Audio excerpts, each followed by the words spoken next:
কলাচোর ও বিরিয়ানি। কলাচোর ও বিরিয়ানি। এক গ্রামে এক খুব চালাক কিন্তু অলস ছেলে ছিল।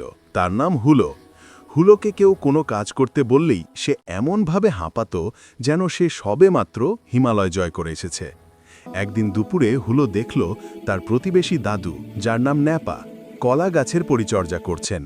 হুলো ভাবল, ইস, যদি একটা কলা খেতে পেতাম। রাত্রিবেলা যখন সবাই ঘুম, হুলো চুপি চুপি দাদুর কলা গাছে উঠল। গাছ থেকে কলা পেড়ে যেই সে নিচে নামবে, অমনি দাদু ন্যাপা এসে টর্চ মারলেন।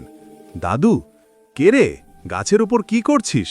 হুলো তাড়াতাড়ি বানিয়ে, দাদু, আমি আমি আপনার জন্য বিরিয়ানি রান্না করছি।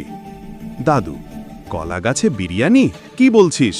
হুলো, হ্যাঁ দাদু, আমাদের ক্লাসের স্যার বলেছেন কলা গাছে ঝুলে রান্না করলে বিরিয়ানির স্বাদ ডাবল হয়। আমি শুধু নুনটা চেখে দেখছি। দাদু চোখ বড় করে কিছুক্ষণ তাকিয়ে রইলেন। তারপর হেসে বললেন, তুই যখন আমার জন্য এত কষ্ট করে বিরিয়ানি বানাচ্ছিস, তখন তোর ডাবল স্বাদের নুন চাখা হোক, কিন্তু নিচে নেমে আমার জন্যেও একটা প্লেট নিয়ে আসিস। হুলো বুঝল যে দাদু সব ধরে ফেলেছেন, কিন্তু তিনি মজা করছেন।